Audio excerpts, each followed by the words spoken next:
ಒಬ್ಬರಿಗೋಸ್ಕರ ಒಬ್ಬರು, ಒಬ್ಬರನ್ನೊಬ್ಬರು ಮತ್ತು ಒಬ್ಬರಿಗೋಸ್ಕರ ಒಬ್ಬರು ಎಂಬಂಥ ಪದ ಆ ಶೀರ್ಷಿಕೆಯ ಮೇಲೆ ನಾನು ಪ್ರಸಂಗ ಮಾಡಿದ್ದೆ. ದೇವರ ನಾಮಕ್ಕೆ ಸ್ತೋತ್ರವಾಗಲಿ. ನಾನು ಓದಿದಂಥ ಮೊದಲ ವಾಕ್ಯ ಇಬ್ರಿಯ ಪತ್ರಿಕೆ 3ನೇ ಅಧ್ಯಾಯ 13-14 ವಾಕ್ಯಗಳು ಹೀಗೆ ಬರೆಯಲ್ಪಟ್ಟಿದೆ. ನಾವು ಎಚ್ಚರಿಸಬೇಕೆಂಬುದಾಗಿ, ಒಬ್ಬರನ್ನೊಬ್ಬರು ಎಚ್ಚರಿಸಬೇಕು, ಒಬ್ಬರನ್ನೊಬ್ಬರು ಎಚ್ಚರಿಸಬೇಕು.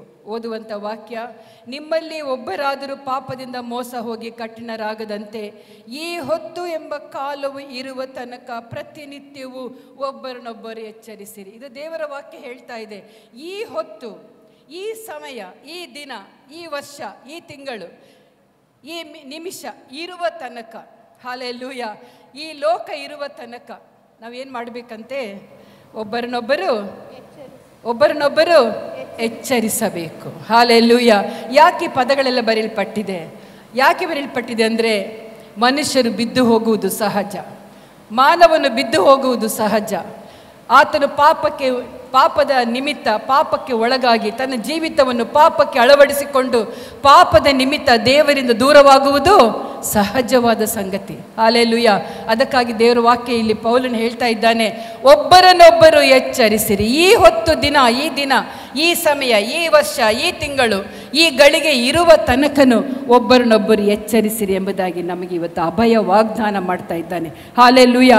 12ನೇ ವಾಕ್ಯದಲ್ಲಿ ಓದ್ತೇವೆ ನಾವು, ಅದೇ ಅಧ್ಯಾಯ 13ನೇ ಅಧ್ಯಾಯ 12ನೇ ವಾಕ್ಯದಲ್ಲಿ, ಸಹೋದರರೇ ನೋಡಿಕೊಳ್ಳಿರಿ, ಜೀವ ಸ್ವರೂಪನಾದ ದೇವರನ್ನು ಬಿಟ್ಟು ಹೋಗುವ ಅಪನಂಬಿಕೆಯುಳ್ಳ ಕೆಟ್ಟ ಹೃದಯವು ನಿಮ್ಮೊಳಗೆ ಯಾರಲ್ಲಿಯೂ ಇರಬಾರದು. ಯಾಕೆ ನೋಡಿ, ವಾಕ್ಯ ಎಚ್ಚರಿಸ್ತಾ ಇದೆ, ನಮ್ಮಲ್ಲಿ ಕೆಟ್ಟ ಹೃದಯ ಉಂಟೆಂಬುದಾಗಿ. ಅಂದರೆ ಯಾಕೆ ಬರೆಯಲ್ಪಟ್ಟಿದೆ? ನಿಮ್ಮೊಳಗೆ ಯಾವನಲ್ಲಿಯೂ ಇರಬಾರದು. ಏನಿರಬಾರ್ದು? ಆತನನ್ನು ಬಿಟ್ಟು ಹೋಗುವಂಥ ಕೆಟ್ಟ ಹೃದಯ ನಮ್ಮಲ್ಲಿ ಇರಬಾರದು. ಹಲ್ಲೆಲೂಯಾ. ಅದಕ್ಕಾಗಿ ಎಚ್ಚರಿಸ್ತಾ ಇದ್ದಾನೆ. ಕೆಲವು ಸಲ ಬಿಟ್ಟು ಹೋಗ್ಬಿಡ್ತೇವೆ. ಕಷ್ಟ ಬರುವಾಗ ದೇವರೇ ಇಲ್ಲ ಅಂದ್ಬಿಡ್ತೇವೆ, ಹೌದಲ್ವಾ? ದುಃಖ ಬರುವಾಗ, ರೋಗ ಬರುವಾಗ ದೇವರೆಲ್ಲಿದ್ದಾನೆ ಕಾಣಲ್ವಾ? ಇಷ್ಟು ಪ್ರಾರ್ಥನೆ ಮಾಡ್ತೇನೆ, ಇಷ್ಟು ವಾಕ್ಯ ಓದ್ತೇನೆ, ಪ್ರತಿನಿತ್ಯ ಆಲಯಕ್ಕೆ ಹೋಗ್ತೇನೆ, ದೇವರಿಗೇನು ಅಷ್ಟು ಕನಿಕರ ಇಲ್ವಾ ಎಂಬಂಥ ಮಾತುಗಳು ಸರ್ವೇ ಸಾಧಾರಣ. ಮನುಷ್ಯನ ಎಂಥ ಭಕ್ತನಾದರೂ ಅಂಥ ಮಾತುಗಳು ಬಂದೇ ಬರ್ತದೆ. ಅದಕ್ಕಾಗಿ ದೇವರ ವಾಕ್ಯ ನಮ್ಮನ್ನು ಇವತ್ತು ಎಚ್ಚರಿಸ್ತಾ ಇದೆ. ಏನಂದರೆ ನಾವೇನು ಮಾಡಬೇಕು? ಒಬ್ಬರನ್ನೊಬ್ಬರು ಎಚ್ಚರಿಸಬೇಕು. ಏನಂತ ಎಚ್ಚರಿಸಬೇಕು? ನಮ್ಮ ದೇವರು ಒಳ್ಳೆಯವನು, ನಮ್ಮ ದೇವರು ಕೃಪೆಯುಳ್ಳವನು, ನಮ್ಮ ದೇವರು ಕನಿಕರ ಉಳ್ಳವನು. ಸಹೋದರ ಸಹೋದರಿ, ನೀನು ನಿರಾಶನಾಗಬೇಡ, ನೀನು ಕಳವಳಗೊಳ್ಬೇಡ. ಇವತ್ತಲ್ಲ ನಾಳೆ ನಿನಗೆ ದೇವರು ಸಹಾಯ ಮಾಡ್ತಾನೆ ಎಂಬಂಥ ಸುಮಧುರವಾದ ಮಾತುಗಳಿಂದ ಒಬ್ಬರನ್ನೊಬ್ಬರು ಎಚ್ಚರಿಸಬೇಕೆಂಬುದಾಗಿ ವಾಕ್ಯ ನಮ್ಮನ್ನು ಎಚ್ಚರಿಸ್ತಾ ಇದೆ. ಹಲ್ಲೆಲೂಯಾ. 14ನೇ ವಾಕ್ಯದಲ್ಲಿ ಓದ್ತೇವೆ, ಮೊದಲಿಂದಲೂ ಭರವಸವನ್ನು ಅಂತ್ಯದವರೆಗೆ ದೃಢವಾಗಿ ಹಿಡಿದುಕೊಳ್ಳುವ ಪಕ್ಷಕ್ಕೆ ಕ್ರಿಸ್ತನಲ್ಲಿ ನಾವು ಪಾಲುಗಾರಾಗಿದ್ದೇವೆ. ಮೊದಲಿಂದ ಇರುವಂಥ ಭರವಸ ಅಂತ್ಯದವರೆಗೆ ದೃಢವಾಗಿ ಹಿಡಿದುಕೊಳ್ಳಬೇಕು. ಏನು ಮೊದಲಿದ್ದ ಭರವಸ? ದೇವರು ಯಾಕೆ ನಮ್ಮನ್ನು ಕರೆದಿದ್ದಾನೆ, ಯಾಕೆ ನಾವು ಆಲಯಕ್ಕೆ ಬಂದಿದ್ದೇವೆ, ದೇವರು ಎಂಥವನೆಂಬುದಾಗಿ ತಿಳ್ಕೊಂಡಂಥ ಆ ಭರವಸದ ಮಾತುಗಳನ್ನು ನಾವೇನು ಮಾಡಬೇಕು? ದೃಢವಾಗಿ ಹಿಡ್ಕೊಂಡು ಒಬ್ಬರನ್ನೊಬ್ಬರು ಎಚ್ಚರಿಸುವರಾಗಿರಬೇಕು. ಹಲ್ಲೆಲೂಯಾ. ನಾವು ದೇವರನ್ನು ಕಂಡುಕೊಂಡದ್ದು ಸುಮ್ಮನೆ ಅಲ್ಲ ಪ್ರಿಯರೇ, ನಮಗೋಸ್ಕರ ಮಾತ್ರ ಅಲ್ಲ, ನನಗೋಸ್ಕರ ಮಾತ್ರವಲ್ಲ, ನಾವು ಇನ್ನೊಬ್ಬರಿಗೋಸ್ಕರ ದೇವರನ್ನು ಕಂಡುಕೊಂಡಿದ್ದೇವೆ. ಅದಕ್ಕಾಗಿ ದೇವರು ನಮ್ಮನ್ನು ಕರೆದಿದ್ದಾನೆ. ಅವ್ರ ರಕ್ಷಣೆ ಬಗ್ಗೆ ಬರಬೇಕು, ಇನ್ನೊಬ್ಬರ ರಕ್ಷಣೆ ಬಗ್ಗೆ ಬರಬೇಕು, ಇನ್ನೊಬ್ಬರು ಕೂಡ ಆತನನ್ನು ಅರ್ಥಕೊಳ್ಳಬೇಕು, ನನ್ನ ಹಾಗೆ ಪರಲೋಕ ರಾಜ್ಯಕ್ಕೆ ಅವರು ಸಹ ಸೇರಬೇಕು ಎಂಬಂಥ ದೃಢ ಆಶೆ ನಮ್ಮಲ್ಲಿ ಇದ್ದುಕೊಂಡು ನಾವು ಒಬ್ಬರನ್ನೊಬ್ಬರು ಎಚ್ಚರಿಸಬೇಕೆಂಬುದಾಗಿ ಇವತ್ತು ದೇವರ ವಾಕ್ಯ ನಮ್ಮನ್ನು ಎಚ್ಚರಿಸುವಂಥದ್ದಾಗಿದೆ. ಮಾತ್ರವಲ್ಲ, 15-18 ವಾಕ್ಯಗಳು ಓದುವುದಾದರೆ ಅಲ್ಲಿ ಬಹಳ ಸ್ಪಷ್ಟವಾಗಿ ಬರೆಯಲ್ಪಟ್ಟಿದೆ. ದಯವಿಟ್ಟು ಸಿಸ್ಟರ್ ಓದಿ ಅದನ್ನು. ನೀವು ಈ ಹೊತ್ತು ದೇವರ ಶಬ್ದಕ್ಕೆ ಕಿವಿಗೊಟ್ಟರೆ, ನಿಮ್ಮ ಹಿರಿಯರು ದೇವರ ಕೋಪವನ್ನೆಬ್ಬಿಸಿದ ಸ್ಥಳದಲ್ಲಿ ಮಾಡಿದಂತೆ ನಿಮ್ಮ ಹೃದಯಗಳನ್ನು ಕಠಿಣ ಮಾಡಿಕೊಳ್ಳಬೇಡಿರಿ. ನಿಮ್ಮ ಹೃದಯವನ್ನು ಕಠಿಣ ಮಾಡಿಕೊಳ್ಳಬೇಡ ಸಹೋದರ ಸಹೋದರಿ, ನಾನು ನಿನ್ನನ್ನು ಎಚ್ಚರಿಸ್ತಾ ಇದ್ದೇನೆ. ಹಲ್ಲೆಲೂಯಾ. ಓದಿ. ಎಂಬುದರಲ್ಲಿ ಕೇಳಿ ಕೋಪವನ್ನೆಬ್ಬಿಸಿದವರು ಯಾರು? ಮೋಶೆಯ ಕೈ ಕೆಳಗಿದ್ದು ಐಗುಪ್ತ ದೇಶದೊಳಗಿಂದ ಹೊರಟು ಬಂದವರೆಲ್ಲರೂ ಅಲ್ಲವೇ? ಮತ್ತು 40 ವರ್ಷ ಆತನು ಯಾರ ಮೇಲೆ ಬಹಳವಾಗಿ ಕೋಪಿಸಿಕೊಂಡನು? ಪಾಪ ಮಾಡಿದವರ ಮೇಲೆ ಅಲ್ಲವೇ? ಅವರ ಶವಗಳು ಅರಣ್ಯದಲ್ಲಿ ಬಿದ್ದವಲ್ಲ? ನನ್ನ ವಿಶ್ರಾಂತಿಯಲ್ಲಿ ನೀವು ಸೇರುವುದೇ ಇಲ್ಲವೆಂದು ಯಾರನ್ನು ಕುರಿತು ಪ್ರಮಾಣ ಮಾಡಿದನು? ಅವಿಧೇಯರನ್ನು ಕುರಿತಲ್ಲವೇ?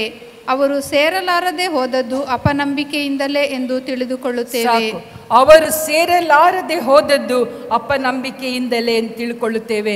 ಮನುಷ್ಯನಲ್ಲಿ ಎಚ್ಚರಿಸುವಾಗಲೂ ದೇವರ ವಾಕ್ಯದ ಮೂಲಕವಾಗಿ ಒಬ್ಬ ಭಕ್ತನು, ಒಬ್ಬ ಸೇವಕನು, ಒಬ್ಬ ವಿಶ್ವಾಸಿ ಒಬ್ಬನನ್ನು ಎಚ್ಚರಿಸುವಾಗ ನಾವು ಎಚ್ಚೆತ್ತುಕೊಳ್ಳದೆ ದೇವರ ಸನ್ನಿಧಿಯಲ್ಲಿ ನಾವು ಸೇರಲು ಸಾಧ್ಯವಿಲ್ಲ.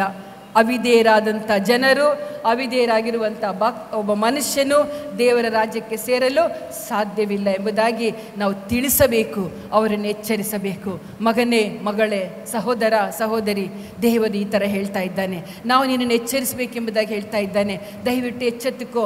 ಹಾಗಿದ್ದ ಮೇಲೆ ಯಾವ್ಯಾವ ಸಂಗತಿಗಳಿಗೆ ನಾವು ಎಚ್ಚರಿಸಬೇಕು? ಯಾವ್ಯಾವ ಸಂಗತಿಗಳು ಎಚ್ಚರಿಸಬೇಕು? ಓದಿಕೊಳ್ಳೋಣ. ಸಭೆಯಾಗಿ ಕೂಡಿ ನಾವು ಇದೆಲ್ಲ ಮಾತಾಡಿದ್ದುಂಟು, ಆದರೂ ಪುನಃ ನಿಮ್ಮ ನೆನಪಿಗೆ ನಾನು ತರ್ತಾ ಇದ್ದೇನೆ. ಯಾಕಂದರೆ ಇನ್ನು ಕೆಲವು ವಿಷಯಗಳು ಅದನ್ನು ಹೇಳಲಿಕ್ಕೆ ಸಾಧ್ಯವಾಗಲಿಲ್ಲ. ಆದ ಕಾರಣ ಅದನ್ನು ಪುನಃ ರಿಪೀಟ್ ಮಾಡ್ತಾ ಇದ್ದೇನೆ ಅಷ್ಟೇ. ದೇವರ ನಾಮಕ್ಕೆ ಸ್ತೋತ್ರವಾಗಲಿ. ಇಬ್ರಿಯ ಪತ್ರಿಕೆ 10ನೇ ಅಧ್ಯಾಯ 25ನೇ ವಾಕ್ಯದಲ್ಲಿ ಹೀಗೆ ಓದ್ತೇವೆ, ಸಭೆಯಾಗಿ ಕೂಡಿಕೊಳ್ಳುವುದನ್ನು ಕೆಲವರು ರೂಢಿಯಾಗಿ ಬಿಟ್ಟಿರೋ ಪ್ರಕಾರ ನಾವು ಬಿಟ್ಟು ಬಿಡದೆ ಒಬ್ಬರನ್ನೊಬ್ಬರು ಎಚ್ಚರಿಸೋಣ. ಯಾಕಂದರೆ ಕರ್ತನ ಪ್ರತ್ಯಕ್ಷತೆಯ ದಿನವು ಸಮೀಪಿಸುತ್ತಾ ಬರುತ್ತದೆ ಎಂದು ನೀವು ನೋಡುವುದರಿಂದ ಇದನ್ನು ಮತ್ತಷ್ಟು ಮಾಡಿರಿ. ಇವತ್ತು ಅನೇಕರು ಬರಲಿಲ್ಲ ಮಳೆ ದೆಸೆಯಿಂದ.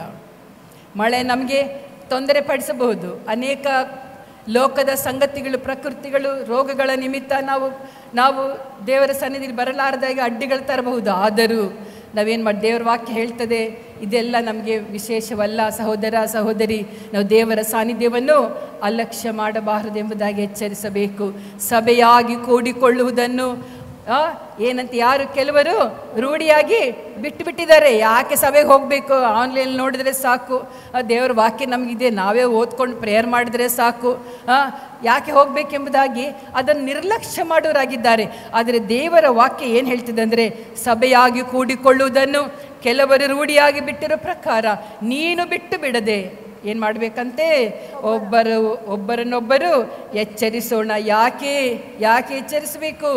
ಯಾಕೆ ಎಚ್ಚರಿಸಬೇಕು? ಅವರು ಕೂಡ ಕರ್ತನ ಪ್ರತ್ಯಕ್ಷತೆಯಲ್ಲಿ ನಮ್ಮೊಂದಿಗೆ ಅವರು ಕೂಡ ದೇವರ ಸಾನ್ನಿಧ್ಯದಲ್ಲಿ ಎತ್ತಲ್ಪಡಬೇಕು. ಹಾಲೆಲೂಯ. ಇಲ್ಲಿ ಓದ್ತೇವೆ ನಾವು, ಕರ್ತನ ಪ್ರತ್ಯಕ್ಷತೆಯ ದಿನವು ಸಮೀಪಿಸುತ್ತಾ ಬಂದಿದೆ ಎಂದು ತಿಳಿದವರಾದ ನಾವು ಮತ್ತೊಬ್ಬರನ್ನು ಎಚ್ಚರಿಸೋಣ ಪ್ರಿಯರೇ. ಹಾಲೆಲೂಯ. ದೇವರ ನಾಮಕ್ಕೆ ಸ್ತೋತ್ರವಾಗಲಿ. ಎಚ್ಚರಿಸುವಂಥದ್ದು ನಮ್ಮ ಕೆಲಸ. ಅದಕ್ಕಾಗಿ ದೇವರು ನಮ್ಮನ್ನು ಕರೆದಿದ್ದಾನೆ. ಹಾಲೆಲೂಯ. ನಾವು ಎಚ್ಚರಿಸಬೇಕು. ಯಾರಾದರೂ ಒಂದು ವಾರ ಬಾರದಿದ್ರೆ ಅವರನ್ನು ಕೇಳೋಣ, ಯಾಕೆ ನೀನು ಬರಲಿಲ್ಲ, ಏನಾಯಿತು ಕೇಳೋಣ. ಪಾಲಕರೇ, ಸಹಪಾಲಕರೇ ಕೇಳಬೇಕಂತಿಲ್ಲ. ಸಹೋದರ, ಸಹೋದರಿ, ವಿಶ್ವಾಸಿಗಳಾದ ನಾವು ನಮ್ಮ ಪಕ್ಕದಲ್ಲಿ ಕೂತ್ಕೊಂಡು ಇರುವಂಥ ಸಹೋದರಿ ನಾಳೆ ಬಾರದಿದ್ದರೆ ಅಥವಾ ನೆಕ್ಸ್ಟ್ ವೀಕ್ ಬಾರದಿದ್ದರೆ ಕೇಳೋಣ. ನೀವು ಆ ಕೆಲಸವನ್ನು ಇಷ್ಟವರೆಗೂ ಮಾಡ್ತಾ ಇದ್ದೀರಾ, ಮುಂದೆಯೂ ಮಾಡಿರಿ. ಎಚ್ಚರಿಸೋಣ, ಯಾಕೆ ಬರಲಿಲ್ಲ, ಬನ್ನಿ, ಏನು ಸಮಸ್ಯೆ, ಆ ಸಮಸ್ಯೆಗೆ ನಾವು ಪರಿಹಾರ ಕೊಡೋಣ, ಆ ಸಮಸ್ಯೆಗೆ ಪ್ರಾರ್ಥಿಸೋಣ. ಬನ್ನಿ, ನಾವು ಪ್ರಾರ್ಥಿಸ್ತೇವೆ, ದೇವರು ಸಹಾಯ ಮಾಡ್ತಾನೆ ಎಂಬುದಾಗಿ ಎಚ್ಚರಿಸುತ್ತಾ ಆ ಆತ್ಮವನ್ನು ನಾವು ದೇವರ ಕಡೆಗೆ ತಿರುಗಿಸಬೇಕು ಪ್ರಿಯರೇ. ಹಾಲೆಲೂಯ. ದೇವರ ನಾಮಕ್ಕೆ ಸ್ತೋತ್ರವಾಗಲಿ. ಮಾತ್ರವಲ್ಲ, ಒಬ್ಬರನ್ನೊಬ್ಬರು ಸಂತೈಸಿರಿ ಎಂಬುದಾಗಿ ಕೂಡ ದೇವರ ವಾಕ್ಯ ಹೇಳ್ತದೆ. ಸಂತೈಸಬೇಕು. ಓದಿಕೊಳ್ಳೋಣ. 1 ಥೆಸಲೋನಿಕ 4ನೇ ಅಧ್ಯಾಯ 18ನೇ ವಾಕ್ಯದಲ್ಲಿ, ಆದ ಕಾರಣ ಈ ಮಾತುಗಳಿಂದ ಸಂತೈಸಿರಿ. ಯಾವ ಮಾತುಗಳು? ಓದಿಕೊಳ್ಳೋಣ. 16ರಿಂದ 17 ವಾಕ್ಯಗಳು. ಪ್ರಧಾನ ದೂತನ ಶಬ್ದದೊಡನೆಯೂ ದೇವರ ತುತ್ತೂರಿ ಧ್ವನಿಯೊಡನೆಯೂ ಆಕಾಶದಿಂದ ಇಳಿದು ಬರುವನು. ಆಗ ಕ್ರಿಸ್ತನಲ್ಲಿರುವ ಸತ್ತವರು ಮೊದಲು ಎದ್ದು ಬರುವರು. ಆಮೇಲೆ ಜೀವದಿಂದುಳಿದಿರುವ ಕರ್ತನನ್ನು ಎದುರುಗೊಳ್ಳುವುದಕ್ಕಾಗಿ ಅವರ ಸಂಗಡಲೇ ಮೇಘವಾಹನರಾಗಿ ಪಕ್ಕನೆ ಒಯ್ಯಲ್ಪಡುವೆವು. ಹೀಗಾಗಿ ನಾವು ಸದಾಕಾಲವೂ ಕರ್ತನ ಜೊತೆಯಲ್ಲಿರುವೆವು. ಆದ ಕಾರಣ ಈ ಮಾತುಗಳಿಂದ ಒಬ್ಬರನ್ನೊಬ್ಬರು ಸಂತೈಸಿರಿ. ಯಾವ ಮಾತುಗಳಿಂದ ಸಂತೈಸಬೇಕಂತೆ? ಎಷ್ಟು ಸುಂದರವಾಗಿದೆ. ನಮ್ಮ ನಿರೀಕ್ಷೆ ಯಾವುದು ಪ್ರಿಯರೇ? ಕರ್ತನು ಮಧ್ಯಾಕಾಶದಲ್ಲಿ ಬರುವನಾಗಿದ್ದಾನೆ. ನಾವು ಆತನೊಂದಿಗೆ ಎತ್ತಲ್ಪಡ್ತೇವೆ. ಇದೇ ನಮ್ಮ ನಿರೀಕ್ಷೆ, ಹೌದಲ್ವಾ? ಜೀವಿತರ ಸಂಖ್ಯೆಯಲ್ಲಿರುವಂಥ ನಮಗಿರುವ ನಿರೀಕ್ಷೆ ಏನು ನಿರೀಕ್ಷೆ? ನಾವು 80 ವರ್ಷ ಬದುಕ್ಬೋದು, 70 ಬದುಕ್ಬೋದು, 100 ವರ್ಷ ಬದುಕ್ಬೋದು, 40 ವರ್ಷ ಬದುಕ್ಬೋದು, 50 ವರ್ಷ ಬದುಕ್ಬೋದು. ನಮ್ಮ ಬದುಕಿನ ದಿವಸಗಳು ನಮಗೆ ಗೊತ್ತಿಲ್ಲ. ನಾವು ಯಾವಾಗ ಸಾಯುತ್ತೇವೋ ನಮಗೆ ಗೊತ್ತಿಲ್ಲ. ಆದ ಕಾರಣ ನಾವು ಒಬ್ಬರನ್ನೊಬ್ಬರು ಎಚ್ಚರಿಸಬೇಕು. ಸಣ್ಣ ಪ್ರಾಯದವನಾಗಿರಲಿ, ಚಿಕ್ಕ ಪ್ರಾಯದವನಾಗಿರಲಿ ಅಥವಾ ದೊಡ್ಡ ಪ್ರಾಯದವನಾಗಿರಲಿ, ಯಾರೇ ಆಗಿರಲಿ, ಚಿಕ್ಕವರು ದೊಡ್ಡವರೆಂಬ ವ್ಯತ್ಯಾಸವಿಲ್ಲದೆ, ನಿಮ್ಮ ವಯಸ್ಸು ಕೂಡ ಚಿಕ್ಕದು, ಅವನು ದೊಡ್ಡವರು, ಆ ವಯಸ್ಸಾದವ್ರಿಗೆ ನಾನೇನು ಹೇಳೋದು, ಅವರಿಗೆ ಬುದ್ಧಿ ಇಲ್ವಾ ಎಂಬಂಥ ಭಾವನೆ ಬೇಡ. ಎಲ್ಲ ವಯಸ್ಕರರಿಗೂ ಎಲ್ಲ ವಯಸ್ಸಿನವರು ಎಚ್ಚರಿಸಲೇಬೇಕು. ಹಾಲೆಲ್ಲೂಯ.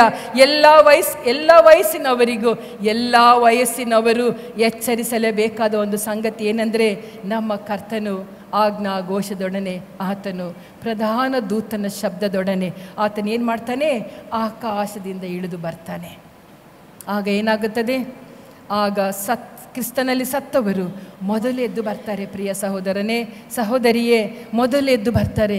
ಕ್ರಿಸ್ತನಲ್ಲಿ ಸತ್ತವರು ಲೋಕರೂಢಿಯಾಗಿ ಸತ್ತವರಲ್ಲ, ಪಾಪವನ್ನು ಮಾಡಿ ಸತ್ತವರಲ್ಲ, ಕ್ರಿಸ್ತನಲ್ಲಿ ಸತ್ತವರು, ಆತನನ್ನು ಅಂಗೀಕರಿಸಿಕೊಂಡು ದೀಕ್ಷಾಸ್ನಾನದ ಮೂಲಕ ಯೇಸುವನ್ನು ಧರಿಸಿಕೊಂಡವರು, ನಾನು ಕ್ರಿಸ್ತನಿಗಾಗಿ ಜೀವಿಸ್ತೇನೆ ಎಂಬುದಾಗಿ ದೀಕ್ಷಾಸ್ನಾನ ಕೊಡುವಾಗ ಒಂದು ಮಾತು ಕೇಳ್ತಾರೆ, ನೀನು ಇಂದಿನಿಂದ ಕಡೆಯವರೆಗೂ ನೀನು ಮರಣವನ್ನು ಅಪ್ಪುವ ತನಕ ಕ್ರಿಸ್ತನಲ್ಲಿ ನಂಬಿಗಸ್ತನಾಗಿ ಇರುತ್ತೀಯೋ, ಕ್ರಿಸ್ತನನ್ನು ಅಂಗೀಕರಿಸಿಕೊಂಡಿದ್ದೀಯ ಎಂಬುದಾಗಿ ಪ್ರಶ್ನೆ ಕೇಳಿನೇ ಅವರಿಗೆ ದೀಕ್ಷಾಸ್ನಾನ ಕೊಡುವಂಥದ್ದಾಗಿದೆ. ಅನೇಕರು ಇಲ್ಲಿ ದೀಕ್ಷಾಸ್ನಾನ ತೆಗೆದುಕೊಂಡಿದ್ದೀರಾ? ಹೇಗೆ ತಗೊಂಡಿದ್ದೀರಿ? ಏನು ಮಾತು ಕೊಟ್ಟಿದ್ದೀರಿ? ಆ ಮಾತನ್ನು ನೆನಪಿಗೆ ತಂದುಕೊಳ್ಳಬೇಕು. ಆ ಮಾತಿನ ಮೂಲಕವಾಗಿ ನಾವು ಒಬ್ಬರನ್ನೊಬ್ಬರು ಎಚ್ಚರಿಸಬೇಕು. ಹಾಲೆಲ್ಲೂಯ. ದೇವರ ನಾಮಕ್ಕೆ ಸ್ತೋತ್ರವಾಗಲಿ. ಕ್ರಿಸ್ತನಲ್ಲಿ ಸತ್ತವರು ಮೊದಲು ಎದ್ದು ಬರ್ತಾರೆ ಪ್ರಿಯರೇ. ಹಾಲೆಲ್ಲೂಯ. ಮಗನೇ, ಮಗಳೇ, ಸಹೋದರ, ಸಹೋದರಿ, ನೆನಪಲ್ಲಿಟ್ಟುಕೋ, ನಾವು ಎದ್ದು ಬರ್ತೇವೆ.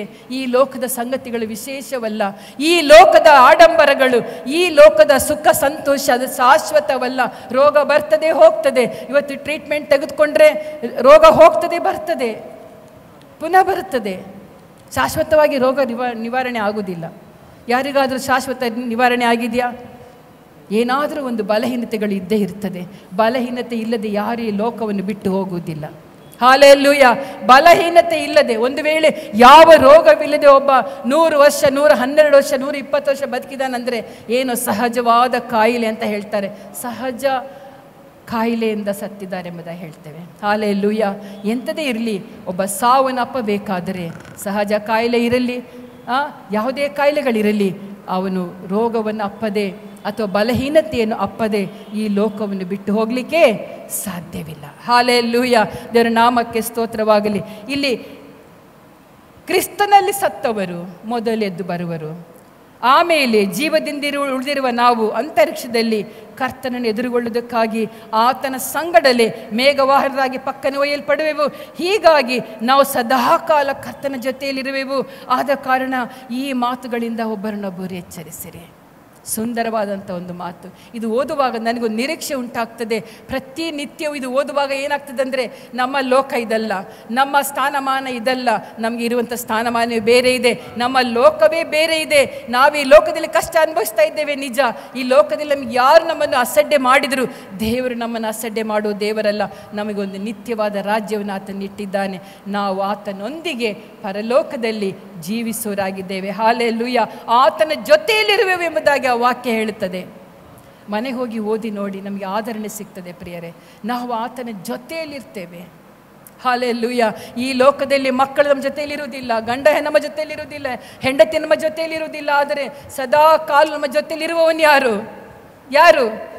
ಧೈರ್ಯವಾಗಿ ಹೇಳಿ, ಯಾರು? ಯೇಸು ಕ್ರಿಸ್ತನು ನಮ್ಮ ಜೊತೆಯಲ್ಲಿದ್ದಾನೆ. ಹಾಲೆಲ್ಲೂಯ. ಯೇಸು ಕ್ರಿಸ್ತನು ಮಾತ್ರವೇ ನಮ್ಮ ಜೊತೆಯಲ್ಲಿದ್ದಾನೆ ಪ್ರಿಯರೇ. ದೇವರ ನಾಮಕ್ಕೆ ಸ್ತೋತ್ರವಾಗಲಿ. ಮತ್ತು ಯೇಸು ಸ್ವಾಮಿ ತಾನೇ ಹೇಳಿದ್ದಾನೆ ಏನಂದರೆ, ನಾವು ಒಬ್ಬರನ್ನೊಬ್ಬರು ಸಂತೈಸಬೇಕೆಂಬುದಾಗಿ. ದೇವರ ನಾಮಕ್ಕೆ ಸ್ತೋತ್ರ. ಏಷಾಯ ಪುಸ್ತಕ 66ನೇ ಅಧ್ಯಾಯ 13ನೇ ವಾಕ್ಯಕ್ಕೆ ಓದ್ತೇವೆ, ತಾಯಿ ಮಗನನ್ನು ಸಂತೈಸುವ ಪ್ರಕಾರ ನಾನು ನಿಮ್ಮನ್ನು ಸಂತೈಸುವೆನು. ತಾಯಿ ತನ್ನ ಮಗನನ್ನು, ತನ್ನ ಮಕ್ಕಳನ್ನು ಸಂತೈಸುವ ಪ್ರಕಾರ. ಕಠಿಣವಾದ ಮಾತಿನಿಂದ ಸಂತೈಸಬಹುದು, ಮಧುರವಾದ ಮಾತಿನಿಂದ ಸಂತೈಸಬಹುದು, ಪೆಟ್ಟು ಕೊಟ್ಟು ಸಂತೈಸಬಹುದು, ಬೈದು ಸಂತೈಸಬಹುದು ತಾಯಿ ತಂದೆ. ಆದರೆ ದೇವರ ವಾಕ್ಯ ಹೇಳ್ತದೆ, ಆತನು ಕೂಡ ಯಾವ ರೀತಿಯಲ್ಲಿ ಸಂತೈಸ್ತಾನೋ ಗೊತ್ತಿಲ್ಲ. ಆತನು ಪೆಟ್ಟು ಕೊಟ್ಟು ಸಂತೈಸಿದರು, ಆತನು ಸಂತೈಸುವವನೇ. ಆತನು ರೋಗ ಕೊಟ್ಟು ಸಂತೈಸಿದರು, ಆತನು ಸಂತೈಸುವವನೇ. ಹಾಲೆಲ್ಲೂಯ. ದೇವರ ವಾಕ್ಯ ಹೇಳುತ್ತದೆ, ತಾಯಿ ಮಗನನ್ನು ಸಂತೈಸುವ ಪ್ರಕಾರ ನಾನು ನಿಮ್ಮನ್ನು ಸಂತೈಸುವೆನು. ಹಾಲೆಲ್ಲೂಯ. ಆತನು ಸಂತೈಸುವುದಿಲ್ಲ. ಆದ ಕಾರಣ 1 ಕೊರಿಂಥ 1ನೇ ಅಧ್ಯಾಯ 3 ಮತ್ತು 4ನೇ ವಾಕ್ಯ ಹೀಗೆ ಹೇಳ್ತದೆ, ನಮ್ಮ ಕರ್ತನಾದ ಯೇಸು ಕ್ರಿಸ್ತನ ದೇವರಾಗಿರುವ ಆತನಿಗೆ ಸ್ತೋತ್ರವಾಗಲಿ. ಆತನು ಕನಿಕರವುಳ್ಳ ದೇವರು, ಸಕಲ ವಿಧವಾಗಿ ಸಂತೈಸುವ ದೇವರಾಗಿದ್ದು ನಮಗೆ ಸಂಭವಿಸುವ ಎಲ್ಲ ಕಷ್ಟಗಳಲ್ಲಿ ನಮ್ಮನ್ನು ಸಂತೈಸ್ತಾನೆ. ನಮಗೆ ಸಂಭವಿಸುವ ಎಲ್ಲ ಕಷ್ಟಗಳು ಅದು ಎಂಥದೇ ಕಷ್ಟಗಳಾಗಿರಲಿ, ನಮ್ಮ ದೇವರು ತನ್ನ ವಾಕ್ಯದ ಮೂಲಕವಾಗಿಯೋ ತನ್ನ ದೂತರನ್ನು ಕಳುಹಿಸಿ ಆತ ನಮ್ಮನ್ನು ಸಂತೈಸುವ ದೇವರಾಗಿದ್ದಾನೆ. ಮಗನೇ, ಈ ರೋಗ ಶಾಶ್ವತವಲ್ಲ, ಈ ಕಷ್ಟಗಳು ಶಾಶ್ವತ ಅಲ್ಲ. ಮಗನೇ, ನೀನು ಧೈರ್ಯವಾಗಿರು, ನಾನು ನಿನ್ನೊಂದಿಗಿದ್ದೇನೆ. ಹಲ್ಲೆಲೂಯಾ, ನಾನು ನಿನ್ನೊಂದಿಗಿದ್ದೇನೆ ಎಂಬುದಾಗಿ ಸಂತೈಸುವಂಥ ದೇವರು ನಮ್ಮ ದೇವರಾಗಿದ್ದಾನೆ. ಆದ ಕಾರಣ ಈ ಸಂತೈಸುವಿಕೆ ಹೊಂದಿಕೊಂಡ ನಾವು, ಮುಂದೆ ಓದಿ ಸಿಸ್ಟರ್ ಅದು. ಹೀಗೆ ದೇವರಿಂದ ನಮಗಾಗುವ ಆದರಣೆಯ ಮೂಲಕ ನಾವು ನಾನಾ ವಿಧವಾದ ಸಂಕಟಗಳಲ್ಲಿ ಬಿದ್ದಿರುವವರನ್ನು ಸಂತೈಸುವುದಕ್ಕೆ ಶಕ್ತರಾಗುತ್ತೇವೆ. ಹೀಗೆ ಬಹಳ ಅದೊಂದು ಹೀಗೆ ಎಂಬಂತ ಒಂದು ಪದ ಬಂದಿದೆ. ಹೇಗೆ ಯೇಸು ನಮ್ಮನ್ನು ಯಾವ ರೀತಿಯಲ್ಲಿ ಸಂತೈಸುತ್ತಾನೋ ಹೀಗೆ ನಾವೇನು ಮಾಡಬೇಕಂತೆ, ಆತನ ಆದರಣೆಯ ಮೂಲಕ ನಾವು ನಾನಾ ವಿಧವಾದ ಸಂಕಟದಲ್ಲಿ ಬಿದ್ದಿರುವವರನ್ನು ಸಂತೈಸುವುದಕ್ಕೆ ಶಕ್ತರಾಗಿದ್ದೇವೆ. ನಾವು ಸಂತೈಸುವಿಕೆಯನ್ನು ಹೊಂದಿಕೊಂಡ ನಾವು ಇನ್ನೊಬ್ಬರನ್ನು ಸಂತೈಸುವುದಕ್ಕೆ ಶಕ್ತರಾಗಿದ್ದೇವೆ. ಹಲ್ಲೆಲೂಯಾ, ಆ ಶಕ್ತಿಯಿಂದ ಬಂದಿದೆ.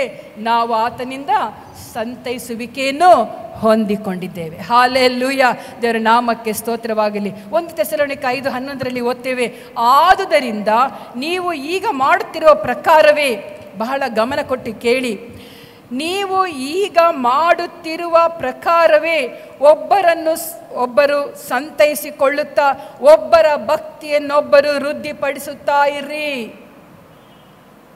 ನಮಗೆ ಕೊಟ್ಟಿರುವಂಥ ಜಾಬ್, ಇವತ್ತು ಅನೇಕ ನಿರುದ್ಯೋಗ ಸಮಸ್ಯೆ ಲೋಕದಲ್ಲಿ ನೋಡ್ತಾ ಇದ್ದೇವೆ, ಹೌದಲ್ವಾ? ಎಷ್ಟೋ ರಾಷ್ಟ್ರಗಳಲ್ಲಿ, ಎಷ್ಟೋ ರಾಜ್ಯಗಳಲ್ಲಿ ಸಾವಿರಗಟ್ಟಲೆ ಜನರು ಯೌವನಸ್ಥರು ಓದಿದ್ದಾರೆ, ಕೆಲಸವಿಲ್ಲ. ನಾನು ಮೊನ್ನೆ ಒಂದು ಯೂಟ್ಯೂಬಲ್ಲಿ ನೋಡ್ತಾ ಇದ್ದೆ, ಇಂತಿಂಥ ರಾಜ್ಯದಲ್ಲಿ ಇಷ್ಟಿಷ್ಟು ಜನರು ಯೌವನಸ್ಥರು ಕೆಲಸವಿಲ್ಲದೆ ಕಷ್ಟಪಡ್ತಾ ಇದ್ದಾರೆ ಎಂಬುದಾಗಿ ನಾನು ಓದಿದೆ. ಅದೆಲ್ಲ ನಾನು ನೋಟ್ ಮಾಡಬೇಕಿತ್ತು, ನಾನು ಅದನ್ನು ನೋಟ್ ಮಾಡಲಿಕ್ಕೆ ಹೋಗಲಿಲ್ಲ, ನನಗೆ ಅವಶ್ಯಕತೆ ಇಲ್ಲ. ನಾನು ಹೇಳಿದ ಒಂದೇ ಮಾತು ಏನಂದರೆ, ಎಷ್ಟೋ ರಾಜ್ಯಗಳಲ್ಲಿ ಯೌವನಸ್ಥರು ನಿರುದ್ಯೋಗ ಸಮಸ್ಯೆಯಲ್ಲಿದ್ದಾರೆ, ಆದರೆ ದೇವರ ಮಕ್ಕಳಾದ ನಮಗೆ ನಿರುದ್ಯೋಗ ಸಮಸ್ಯೆ ಇಲ್ಲ. ಇದೊಂದು ಕೆಲಸ, ಇದು ಜಾಬ್ ನಮಗೆ ದೇವರು ಕೊಟ್ಟಿದ್ದಾನೆ. ಏನು ಗೊತ್ತಾ ಜಾಬ್? ಇದಕ್ಕೆ ಸಂಬಳ ಇಲ್ಲ, ಸಂಬಳ ಕಡೆ ದಿವಸದಲ್ಲಿ ಸಿಗ್ತದೆ. ನಾವು ದೇವರ ಸನ್ನಿಧಿಯಲ್ಲಿ ನಂಬಿಗಸ್ತರಾಗಿದ್ದು ಪರಲೋಕ ರಾಜ್ಯದಲ್ಲಿ ಹೋಗುವಾಗ ನಮಗೇನು ಸಿಗ್ತದೆ? ಅಲ್ಲಿ ನಮಗೆ ಸಂಬಳ ಇದೆ, ನಮಗೆ ಸ್ಥಾನಮಾನಗಳಿದೆ, ಅಲ್ಲಿ ಕಿರೀಟಗಳಿದೆ, ಅಲ್ಲಿ ಬಹುಮಾನವಿದೆ, ನಮಗಾಗಿ ಸಿದ್ಧ ಮಾಡಿದಂಥ ಬಂಗಾರದ ಮನೆಗಳು ನಮ್ಗೆ ಅಲ್ಲಿದೆ. ಅದೆಲ್ಲ ನಮಗೆ ಬೇಕಾದರೆ ನಾವಿಲ್ಲಿ ಏನು ಮಾಡಬೇಕು ಗೊತ್ತುಂಟ? ಇಲ್ಲಿ ಓದ್ತೇವೆ ನಾವು, ಆದ್ದರಿಂದ ನೀವು ಈಗ ಮಾಡುತ್ತಿರುವ ಪ್ರಕಾರವೇ ಒಬ್ಬರನ್ನೊಬ್ಬರು ಸಂತೈಸಿಕೊಳ್ಳುತ್ತಾ ಒಬ್ಬರ ಭಕ್ತಿಯನ್ನು ಒಬ್ಬರು ವೃದ್ಧಿಪಡಿಸುತ್ತಾ ಇರ್ರಿ. ಹಲ್ಲೆಲೂಯಾ, ಇದೆಲ್ಲ ಮಾಡಿದರೆ ನಮಗೆ ನಿಜವಾಗಿಯೂ ಆತ ನಮಗೆ ಇಟ್ಟಿರುವಂಥ ಬಹುಮಾನ ನಾವು ಹೊಂದಿಕೊಳ್ಳೋರಾಗಿದ್ದೇವೆ. ದೇವರ ನಾಮಕ್ಕೆ ಸ್ತೋತ್ರವಾಗಲಿ. ಮಾತ್ರವಲ್ಲ, ಒಬ್ಬರನ್ನೊಬ್ಬರು ಪ್ರೀತಿಸಿರಿ. ಒಂದು ವಾಕ್ಯ ಓದಿಕೊಳ್ಳೋಣ. ಒಂದು ಯೋಹಾನ 3:11 ನಾವು ಓದ್ತೇವೆ, ನಾವು ಒಬ್ಬರನ್ನೊಬ್ಬರು ಪ್ರೀತಿಸಬೇಕೆಂಬುದೇ ನೀವು ಮೊದಲಿನಿಂದ ಕೇಳಿದ ವಾಕ್ಯವಾಗಿದೆ. 10 ಆಜ್ಞೆಗಳಲ್ಲಿ 10 ಆಜ್ಞೆಗಳಲ್ಲಿ ಆ ಆಜ್ಞೆಗಳು ನಮಗೆ ಗೊತ್ತಿದೆ. ಹೊಸ ಒಡಂಬಡಿಕೆಯಲ್ಲಿ ಬರುವಾಗ ಆಜ್ಞೆಗಳು ನಮಗೆ ಗೊತ್ತಿದೆ. ಏನಂದರೆ, ಹೊಸ ಒಡಂಬಡಿಕೆಯಲ್ಲಿ ಇನ್ನೂ ವಿಶೇಷವಾದ ಆಜ್ಞೆ ಕೊಟ್ಟಿದ್ದಾನೆ, ನಿನ್ನ ನೆರೆಯವನನ್ನು ನಿನ್ನಂತೆಯೇ ಪ್ರೀತಿಸಬೇಕು. ಅದು ಮಾತ್ರವಲ್ಲ, ಇಲ್ಲಿ ಓದ್ತೇವೆ ನಾವು, 1 ಯೋಹಾನ, ಯಾರಿಗೂ ಸಿಗದಿರಿ ಇನ್ನೊಂದ್ಸಲ ನೋಡ್ಕೊಳ್ಳಿ, 1 ಯೋಹಾನ 3:11 ಹೀಗೆ ಓದ್ತೇವೆ, ನಾವು ಒಬ್ಬರನ್ನೊಬ್ಬರು ಪ್ರೀತಿಸಬೇಕೆಂಬುದೇ ನೀವು ಮೊದಲಿನಿಂದ ಕೇಳಿದ ವಾಕ್ಯವಾಗಿದೆ. ಕೆಡುಕನಿಂದ ಹುಟ್ಟಿ ತನ್ನ ತಮ್ಮನನ್ನು ಕೊಂದು ಹಾಕಿದ ಕಾಯಿನನಂತೆ ನಾವು ಇರಬಾರದು. ಯಾವ ಕಾರಣದಿಂದ ಅವನನ್ನು ಕೊಂದು ಹಾಕಿದನು? ತನ್ನ ಕೃತ್ಯಗಳು ಕೆಟ್ಟವುಗಳು, ತನ್ನ ತಮ್ಮನ ಕೃತ್ಯಗಳು ನೀತಿಗೆ ಸರಿಯಾದವುಗಳ ಅಲ್ಲದೆ ಆಗಿದ್ದರಿಂದಲೇ. ಒಬ್ಬರನ್ನೊಬ್ಬರು ದ್ವೇಷಿಸುವಂಥದ್ದು. ದೇವರು ಒಬ್ಬರನ್ನು ಏಳಿಗೆಗೆ ತರುವಾಗ, ಒಬ್ಬನು ಕಡು ಬಡತನದಲ್ಲಿರುವಾಗ, ಅಥವಾ ಏಳಿಗೆ ಬಂದಂಥ ಮನುಷ್ಯನು ಬಡತನದಲ್ಲಿರುವಂಥ ಒಬ್ಬ ಮನುಷ್ಯನು ಅವನನ್ನು ನೋಡಿ ಹೊಟ್ಟೆ ಕಿಚ್ಚು ಪಟ್ಟು, ಈ ಲೋಕದಲ್ಲಿ ನೋಡ್ತಾ ಇದ್ದೇವೆ, ದ್ವೇಷ, ಹೊಟ್ಟೆ ಕಿಚ್ಚು, ಅದರಿಂದ ಕೊಲೆಗಳು, ಅಸಮಾಧಾನಗಳು, ಮನೆಯಲ್ಲಿ ಶಾಂತಿ ಇಲ್ಲ, ಸಮಾಧಾನವಿಲ್ಲ, ಪ್ರೀತಿ ಇಲ್ಲ, ಇದೆಲ್ಲ ವಿಷಯಗಳನ್ನ ಲೋಕದಲ್ಲಿ ನೋಡ್ತಾ ಇದ್ದೇವೆ. ಆದ ಕಾರಣ ಇಲ್ಲಿ ನಾವು ಆದಿಯಲ್ಲಿಯೇ ನಾವು ನೋಡಿದ್ದೇವೆ, ಕಾಯಿನನ್ನು ಹೇಬೇಲನನ್ನು ಕೊಂದದನ್ನು ನೋಡ್ತೇವೆ. ಕಾರಣ ಇಷ್ಟೇ, ದೇವರು ಅವನ ಕಾಣಿಕೆಯನ್ನು ಮೆಚ್ಚಿದನು, ಇವನ ಕಾಣಿಕೆಯನ್ನು ಮೆಚ್ಚಲಿಲ್ಲ, ಹೊಟ್ಟೆ ಕಿಚ್ಚು ಪ್ರಾರಂಭವಾಯಿತು. ಹಾಲೆಲೂಯ. ಇಂಥ ದ್ವೇಷ ಮನೋಭಾವನೆ ಬಿಟ್ಟು ದೇವರ ವಾಕ್ಯಕ್ಕೆ ಆ ವಾಕ್ಯಕ್ಕೆ ನಾವು ಗಮನ ಕೊಡೋಣ. ಇಲ್ಲಿ ನಾವು ಓದ್ತೇವೆ, ಮೊದಲಿಂದಲೂ ತಿಳಿದು ಬಂದಂಥ ವಿಷಯ ಏನಂದರೆ ನಾವು ಒಬ್ಬರನ್ನೊಬ್ಬರು ಪ್ರೀತಿಸಬೇಕು. ಹಾಲೆಲೂಯ. ಮೊದಲಿಂದಲೂ ದೇವರ ಆದಿಯಲ್ಲಿಯೇ ಹೇಳಿರುವಂಥ ಮಾತುಗಳು ಒಬ್ಬರನ್ನೊಬ್ಬರು ಪ್ರೀತಿಸಬೇಕೆಂಬುದಾಗಿ. ದೇವರ ನಾಮಕ್ಕೆ ಸ್ತೋತ್ರವಾಗಲಿ. ಅದನ್ನು ಆತನು ಕ್ರಿಯೆಯಲ್ಲಿ ತೋರಿಸಿಕೊಟ್ಟಿದ್ದಾನೆ. ಯೇಸು ಸ್ವಾಮಿ ಪ್ರೀತಿಯನ್ನು ತನ್ನ ಕಾರ್ಯರೂಪಕ್ಕೆ ತಂದು ಕ್ರಿಯೆಯಲ್ಲಿ ಆತನು ತೋರಿಸಿಕೊಟ್ಟದ್ದನ್ನು ಕಲ್ವಾರಿ ಕ್ರೂಜಿಯಲ್ಲಿ ನಾವು ನೋಡ್ತೇವೆ ಪ್ರಿಯರೇ. ದೇವರ ನಾಮಕ್ಕೆ ಸ್ತೋತ್ರವಾಗಲಿ. ಮಾತ್ರವಲ್ಲ, ಯಾರೇ ಆಗಲಿ ನಮ್ಮಲ್ಲಿ ಹೊಟ್ಟೆ ಕಿಚ್ಚು ದ್ವೇಷ ಇರಬಾರ್ದು. ಸ್ವಂತದವರಾಗಿರ್ಬೋದು, ನೆರೆಹೊರೆಯವರಾಗಿರ್ಬೋದು, ಸಮಾಜ ಆಗಿರಬಹುದು, ಅಧಿಕಾರಿ ವರ್ಗದಲ್ಲಾಗಿರಬಹುದು. ದೇವರ ವಾಕ್ಯ ನಮ್ಮನ್ನು ಎಚ್ಚರಿಸ್ತದೆ, ನಾವು ಒಬ್ಬರನ್ನೊಬ್ಬರು ಪ್ರೀತಿಸಬೇಕು. ಎಲ್ಲಿ ಪ್ರೀತಿ ಇದೆಯೋ ಅಲ್ಲಿ ಎಲ್ಲವೂ ಏನಾಗ್ತದೆ, ಮುಚ್ಚಲ್ಪಡ್ತದೆ. 1 ಕೊರಿಂಥ 13ನೇ ಅಧ್ಯಾಯದಲ್ಲಿ ಓದ್ತೇವೆ, ಪ್ರೀತಿ ಎಲ್ಲಿ ಇದೆಯೋ ಅಲ್ಲಿ ಎಲ್ಲವೂ ಮುಚ್ಚಲ್ಪಡ್ತದೆ. ಹಾಲೆಲೂಯ. ಎಲ್ಲವೂ ಮುಚ್ಚಲ್ಪಡ್ತದೆ. ಅವನು ಎಷ್ಟೇ ದೊಡ್ಡ ದ್ರೋಹಿಯಾಗಿದ್ದರೂ ಅವನನ್ನು ಕ್ಷಮೆ ಕೊಡುವಂಥ ಅನೇಕ ಕಥೆಗಳು, ಸ್ಟೋರಿಗಳುಂಟು. ಅದೆಲ್ಲ ಸಮಯವಿಲ್ಲ, ನಾನು ಹೇಳಕ್ಕೆ ಹೋಗೋದಿಲ್ಲ. ಅನೇಕ ಕಡೆಗಳಲ್ಲಿ ದೇವರು ಆ ಮಾದರಿಯ ಜೀವಿತವನ್ನು ಆತನು ತೋರಿಸಿಕೊಟ್ಟಿದ್ದಾನೆ. ದೇವರ ನಾಮಕ್ಕೆ ಸ್ತೋತ್ರವಾಗಲಿ. ಮಾತ್ರವಲ್ಲ, 1 ಥೆಸಲೋನಿಕ 4:9 ಓದ್ತೇವೆ, ಒಬ್ಬರನ್ನೊಬ್ಬರು ಪ್ರೀತಿಸಬೇಕು ಎಂಬಂಥ ಉಪದೇಶವನ್ನು ನೀವು ದೇವರಿಂದ ಹೊಂದಿದ್ದೀರಿ. ಇದು ಯಾರಿಂದ ಹೊಂದಿರೋದು? ಮನುಷ್ಯನಿಂದ ಅಲ್ಲ. ಯಾರಿಂದ ಹೊಂದಿರೋದು? ದೇವರೇ ನಮಗೆ ಹೇಳಿಕೊಟ್ಟಿದ್ದಾನೆ. ಹಾಲೆಲೂಯ. ದೇವರಿಂದ ನಾವು ಹೊಂದಿದ್ದೇವೆ, ಒಬ್ಬರನ್ನೊಬ್ಬರು ಪ್ರೀತಿಸಬೇಕೆಂಬುದಾಗಿ. ಪ್ರೀತಿ ಅಂದರೆ ಎಂಥದ್ದು? ದೈವಿಕ ಪ್ರೀತಿ. ಹಾಲೆಲೂಯ. ಪ್ರೀತಿಯ ಬಗ್ಗೆ ನೋಡೋದಾದರೆ ಇದನ್ನು ಅಗಪೆ ಪ್ರೀತಿ ಎಂಬುದಾಗಿ ಹೇಳ್ತಾರೆ. ದೈವಿಕ ಪ್ರೀತಿ, ಲವ್ ಕೇಸ್ಗಳಲ್ಲ. ಹಾಲೆಲೂಯ. ನಾನು ಹೇಳ್ತಿರುವಂಥ ಆ ಪ್ರೀತಿಯಲ್ಲ, ಒಬ್ಬನನ್ನು ಲವ್ ಮಾಡಿ ಒಬ್ಬನನ್ನು ಬಿಟ್ಟು ಬಿಡುವಂಥದ್ದಲ್ಲ. ಆ ಪ್ರೀತಿಯೆಲ್ಲ ಲೋಕದ ಪ್ರೀತಿಯೆಲ್ಲ ಹೇಳ್ತಿರೋದು. ನಾನು ದೈವಿಕ ಪ್ರೀತಿಯ ಬಗ್ಗೆ ಹೇಳ್ತಾ ಇದ್ದೇನೆ. ಹಾಲೆಲೂಯ. ದೇವರ ನಾಮಕ್ಕೆ ಸ್ತೋತ್ರವಾಗಲಿ. ಇಲ್ಲಿ ಇಬ್ರಿಯ ಪತ್ರಿಕೆ 13ನೇ ಅಧ್ಯಾಯ 1ನೇ ವಾಕ್ಯ ಹೀಗೆ ಹೇಳ್ತದೆ, ಸಹೋದರರ ಪ್ರೀತಿಯು ಬಹಳ ಅಗತ್ಯವಾಗಿದೆ. ಹಾಲೆಲೂಯ. ಏನಾಗಿರಬೇಕು? ಸಹೋದರರ ಸ್ನೇಹವು ನೆಲೆಯಾಗಿರಲಿ. ಸಹೋದರರ ಸ್ನೇಹವು ನೆಲೆಯಾಗಿರಲಿ. ಒಂದು ಸಭೆಯಲ್ಲಿ, ಒಂದು ಆತ್ಮಿಕ ಸಭೆಯಲ್ಲಿ ಸ್ನೇಹವು ಬಹಳ ಅಗತ್ಯವಾಗಿ ಬೇಕಾಗಿದೆ. ಅದು ಸ್ತ್ರೀಯರಲ್ಲಾಗಿರ್ಬೋದು, ಪುರುಷರಲ್ಲಾಗಿರಬಹುದು. ಒಬ್ಬರನ್ನೊಬ್ಬರು ಪ್ರೀತಿಸಬೇಕು ಎಂಬಂಥ ವಾಕ್ಯ ನಮ್ಮನ್ನು ಇವತ್ತು ಎಚ್ಚರಿಸುವಂಥದ್ದಾಗಿದೆ. ದೇವರ ನಾಮಕ್ಕೆ ಸ್ತೋತ್ರವಾಗಲಿ. ಮಾತ್ರವಲ್ಲ, 1 ಯೋಹನ 4ನೇ ಅಧ್ಯಾಯ 19ರಿಂದ 21 ವಾಕ್ಯಗಳು ಹೀಗೆ ಓದ್ತೇವೆ, ದೇವರು ಮೊದಲನ್ನು ನಮ್ಮನ್ನು ಪ್ರೀತಿಸಿದ್ದರಿಂದ ನಾವು ಪ್ರೀತಿಸ್ತೇವೆ. ನಾವು ದೇವರನ್ನು ಪ್ರೀತಿಸಿದ್ದೇವಾ? ದೇವರು ನಮ್ಮನ್ನು ಪ್ರೀತಿಸಿದ್ದಾನ? ಮೊದಲು ಯಾರು ನಮ್ಮನ್ನು ಪ್ರೀತಿಸಿದ್ದು? ದೇವರೇ ನಮ್ಮನ್ನು ಫಸ್ಟ್ ಪ್ರೀತಿಸಿದ್ದಾನೆ. ಹೇಗೆ ಪ್ರೀತಿಸಿದ್ದಾನೆ? ತನ್ನ ಪ್ರಾಣವನ್ನೇ ಕೊಟ್ಟು ಪ್ರೀತಿಸಿದ್ದಾನೆ. ಹಾಲೆಲೂಯ. ತನ್ನ ರಕ್ತವು, ಒಂದು ಹನಿ ರಕ್ತವು ಶರೀರದಲ್ಲಿ ಇಲ್ಲದ ಹಾಗೆ ಅದನ್ನು ಎಲ್ಲವನ್ನು ನಮಗೋಸ್ಕರ ಧಾರೆ ಎರೆದು, ಹಾಲೆಲೂಯ, ಆತ ನಮ್ಮನ್ನು ಪ್ರೀತಿಸಿದ್ದಾನೆ. ಪ್ರಿಯರೇ, ದೇವರ ನಾಮಕ್ಕೆ ಸ್ತೋತ್ರವಾಗಲಿ. ಇಲ್ಲಿ ಓದ್ತೇವೆ, ನಾನು ಓದಿ ಸಿಸ್ಟರ್ 4ನೇ ಅಧ್ಯಾಯ 19ರಿಂದ 21. ದೇವರು ಮೊದಲು ನಮ್ಮನ್ನು ಪ್ರೀತಿಸಿದ್ದರಿಂದ ನಾವು ಪ್ರೀತಿಸುತ್ತೇವೆ. ಒಬ್ಬನು ತಾನು ದೇವರನ್ನು ಪ್ರೀತಿಸುತ್ತೇನೆಂದು ಹೇಳಿ ತನ್ನ ಸಹೋದರನನ್ನು ದ್ವೇಷಿಸಿದರೆ ಅವನು ಸುಳ್ಳುಗಾರನಾಗಿದ್ದಾನೆ. ಹೌದು, ಎಷ್ಟು ಭಯಂಕರವಾಗಿದೆ ನೋಡಿ. ನಾನು ದೇವರನ್ನು ಪ್ರೀತಿಸ್ತೇನೆ, ಆಲಯಕ್ಕೆ ಹೋಗ್ತೇನೆ, ಪ್ರೀತಿ ಎಲ್ಲಿ ತೋರ್ತದೆ? ಆತನ ಭಕ್ತಿಯಲ್ಲಿ ದೇವರ ಪ್ರೀತಿ ನಮಗೆ ಗೊತ್ತಾಗ್ತದೆ. ಈಗ ಭಕ್ತಿ ತೋರಿಸಿ ದೇವರ ಆಲಯಕ್ಕೆ ಹೋಗ್ತೇನೆ ಎಂಬುದಾಗಿ ಹೇಳಿ ನಮ್ಮ ಜೊತೆಯಲ್ಲಿರುವಂಥ ಸಹೋದರನ ದ್ವೇಷಿಸಿದರೆ ಅವನೇನಾಗಿದ್ದಾನೆ? ಅವನು ಸುಳ್ಳುಗಾರನಾಗಿದ್ದಾನೆ. ಹಾಲೆಲೂಯ. ಓದಿ. ತಾನು ಕಂಡಿರುವ ತನ್ನ ಸಹೋದರನನ್ನು ಪ್ರೀತಿಸದವನು ತಾನು ಕಾಣದಿರುವ ದೇವರನ್ನು ಪ್ರೀತಿಸಲಾರನು. ದೇವರನ್ನು ಪ್ರೀತಿಸುವವನು ತನ್ನ ಸಹೋದರನನ್ನು ಪ್ರೀತಿಸಬೇಕೆಂಬ ಆಜ್ಞೆಯನ್ನು ನಾವು ಆತನಿಂದ ಹೊಂದಿದ್ದೇವೆ. ಇಲ್ಲಿ ಪುನಃ ಸ್ಪಷ್ಟಪಡಿಸ್ತಾ ಇದ್ದಾನೆ, ಆತನಿಂದ ಹೊಂದಿದ್ದೇವೆ. ದೇವರು ಮಾನವರನ್ನು ಪ್ರೀತಿಸಿ ತನ್ನ ಒಬ್ಬನೇ ಮಗನಾದ ಯೇಸು ಕ್ರಿಸ್ತನನ್ನು ಕೊಟ್ಟನು. ಪ್ರೀತಿ ಇದ್ದ ಕಾರಣ ಇದನ್ನು ತೋರಿಸಿಕೊಟ್ಟಂಥ ದೇವರು ಆತನ ನೆನಪು ಮಾಡಿಕೊಳ್ಳೋಣ ಪ್ರಿಯರೇ. ಇಲ್ಲಿ ಓದ್ತೇವೆ ನಾವು, ಸಹೋದರನನ್ನು ಪ್ರೀತಿಸದವನು ತಾನು ಕಾಣದಿರುವ ದೇವರನ್ನು ಪ್ರೀತಿಸಲಾರನು. ದೇವರ ಆಜ್ಞೆ, ನಾವು ಸಹೋದರನ್ನು ಪ್ರೀತಿಸಿದರೆ ದೇವರನ್ನು ಪ್ರೀತಿಸಿದ ಹಾಗೆ. ಹಾಲೆಲೂಯ. ನಮ್ಮ ಸಹೋದರನ್ನು ಪ್ರೀತಿಸಿದರೆ, ನಮ್ಮ ಜೊತೆಯಲ್ಲಿರುವಂಥವರನ್ನು ಪ್ರೀತಿಸಿದರೆ, ನಮ್ಮ ಒಡ ಹುಟ್ಟಿದವರನ್ನು ಪ್ರೀತಿಸಿದರೆ, ನಮ್ಮ ನೆರೆಯವರನ್ನು ಪ್ರೀತಿಸಿದರೆ, ಏನಂತೆ? ದೇವರನ್ನು ಹೇಳಿ, ದೇವರನ್ನು ಪ್ರೀತಿಸಿದ ಹಾಗೆ. ಒಂದು ವೇಳೆ ದ್ವೇಷ ನಮ್ಮಲ್ಲಿರುವುದಾದರೆ ನಾವು ದೇವರನ್ನು ಎಂದಿಗೂ ಪ್ರೀತಿಸದವರು ಎಂಬುದಾಗಿ ದೇವರ ವಾಕ್ಯ ಬಹಳ ಸ್ಪಷ್ಟವಾಗಿ ನಮ್ಮನ್ನು ಇವತ್ತು ಎಚ್ಚರಿಸ್ತಾ ಇದೆ ಪ್ರಿಯರೇ. ದೇವರನ್ನು ಪ್ರೀತಿಸುವವನು ತನ್ನ ಸಹೋದರನ ಪ್ರೀತಿಸಬೇಕೆಂಬ ಆಜ್ಞೆಯನ್ನು ನಾವು ಆತನಿಂದ ಹೊಂದಿದ್ದೇವೆ. ಕಲ್ವಾರಿ ಕ್ರೂಜೆಯಲ್ಲಿ ತನ್ನ ತಾಯಿಯನ್ನು ಪ್ರೀತಿಸಿದನು, ತನ್ನ ಸಹೋದರ ಶಿಷ್ಯರನ್ನು ಆತನಿಗೆ ಕರೆದು ಆತನು ಪ್ರೀತಿಸಿದನು ಪ್ರಿಯರೇ. ಹಲ್ಲೆಲೂಯ, ದೇವರ ನಾಮಕ್ಕೆ ಸ್ತೋತ್ರವಾಗಲಿ. 1 ಥೆಸಲೋನಿಕ 4:9 ಓದ್ತೇವೆ ನಾವು, ಒಬ್ಬರನ್ನೊಬ್ಬರು ಪ್ರೀತಿಸಬೇಕೆಂಬ ಉಪದೇಶವನ್ನು ನೀವೇ ದೇವರಿಂದ ಹೊಂದಿದ್ದವರಾಗಿದ್ದೀರಿ. ಎಲ್ಲಿಂದ? ಪುನಃ ನಾನು ನೆನಪು ಮಾಡ್ತಾ ಇದ್ದೇನೆ, ಎಲ್ಲಿಂದ ಹೊಂದಿದ್ದೇವೆ? ದೇವರಿಂದ ಹೊಂದಿದ್ದೇವೆ. ಇದು ಲೋಕದವರಿಂದಲ್ಲ. ನೆನಪಲ್ಲಿಟ್ಟುಕೊಳ್ಳಿ, ದೇವರು ತಾನು ನಮಗೆ ಹೇಳ್ತಾ ಇದ್ದಾನೆ, ನಾವು ಒಬ್ಬರನ್ನೊಬ್ಬರು ಪ್ರೀತಿಸಬೇಕು. ಹಲ್ಲೆಲೂಯ. ಇಲ್ಲಿ 1ನೇ 4ನೇ ಅಧ್ಯಾಯ 9ನೇ ವಾಕ್ಯ, 1ನೇ ಯೋಹಾನ 4ನೇ ಅಧ್ಯಾಯ 8, 9 ವಾಕ್ಯಗಳು. ಯಾಕಂದರೆ ಆತನು ಪ್ರೀತಿ ಸ್ವರೂಪಿ. ದೇವರು ತನ್ನ ಒಬ್ಬನೇ ಮಗನನ್ನು ನಾವು ಆತನ ಮೂಲಕ ಪ್ರೀತಿಸುವುದಕ್ಕಾಗಿ ಲೋಕಕ್ಕೆ ಕಳಿಸಿಕೊಟ್ಟದರಲ್ಲಿಯೇ ದೇವರ ಪ್ರೀತಿಯು ಆತನಲ್ಲಿ ಪ್ರತ್ಯಕ್ಷವಾಗಿದೆ. ನಾವು ದೇವರನ್ನು ಪ್ರೀತಿಸಿದ್ದರಲ್ಲಿ ಅಲ್ಲ, ಆತನು ನಮ್ಮನ್ನು ಪ್ರೀತಿಸಿ ನಮ್ಮ ಪಾಪ ನಿವಾರಣಾರ್ಥವಾಗಿ ತನ್ನ ಮಗನನ್ನು ಕಳಿಸಿಕೊಟ್ಟದರಲ್ಲಿಯೇ ಪ್ರೀತಿಯ ನಿಜಗುಣವು ತೋರಿ ಬರುತ್ತದೆ. ನಾನು ಹೇಳಿದಂಥ ಮಾತುಗಳು ಈ ವಾಕ್ಯದಲ್ಲಿ ಅಡಕವಾಗಿದೆ. ಹಲ್ಲೆಲೂಯ. ದೇವರ ನಿಜಗುಣ ತೋರಿಸುವುದಕ್ಕಾಗಿ ಆತನಿ ಲೋಕಕ್ಕೆ ಬಂದಿದ್ದಾನೆ ಪ್ರಿಯರೇ. ಹಲ್ಲೆಲೂಯ. 11ನೇ ವಾಕ್ಯ ಹೀಗೆ ಹೇಳ್ತದೆ, ಪ್ರಿಯರೇ, ದೇವರು ನಮ್ಮನ್ನು ಹೀಗೆ ಪ್ರೀತಿಸಿದ ಮೇಲೆ ನಾವು ಒಬ್ಬರನ್ನೊಬ್ಬರು ಪ್ರೀತಿಸುವ ಹಂಗಿನಲ್ಲಿದ್ದೇವೆ, ಋಣದಲ್ಲಿದ್ದೇವೆ.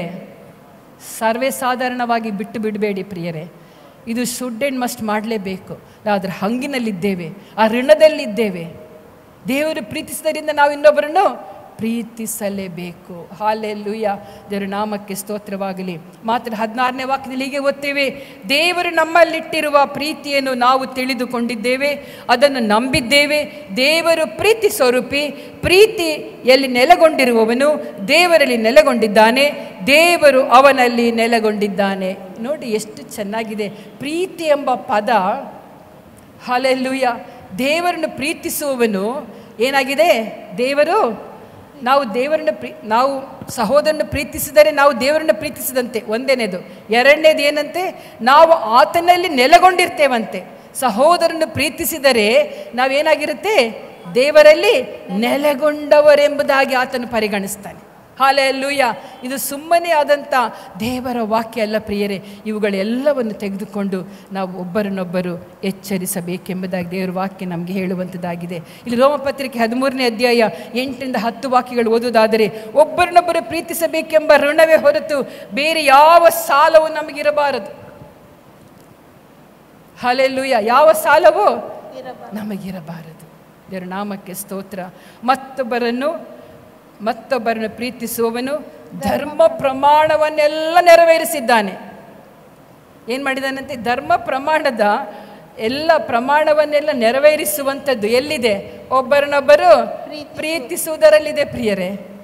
ಹಲ್ಲೆಲೂಯ. ದೇವರ ನಾಮಕ್ಕೆ ಸ್ತೋತ್ರವಾಗಲಿ. ಇಷ್ಟೇ ಸುಲಭವಾದ ಮಾತುಗಳು, ಸುಲಭವಾದ ಆಜ್ಞೆಗಳು ನಮಗೆ ಕೊಟ್ಟಿದ್ದಾನೆ. ಒಬ್ಬರನ್ನೊಬ್ಬರು ಪ್ರೀತಿಸಿದರೆ ಧರ್ಮ ಪ್ರಮಾಣದ ಆಜ್ಞೆಗಳನ್ನೆಲ್ಲ ಏನು ಮಾಡ್ತೇವೆ ನಾವು?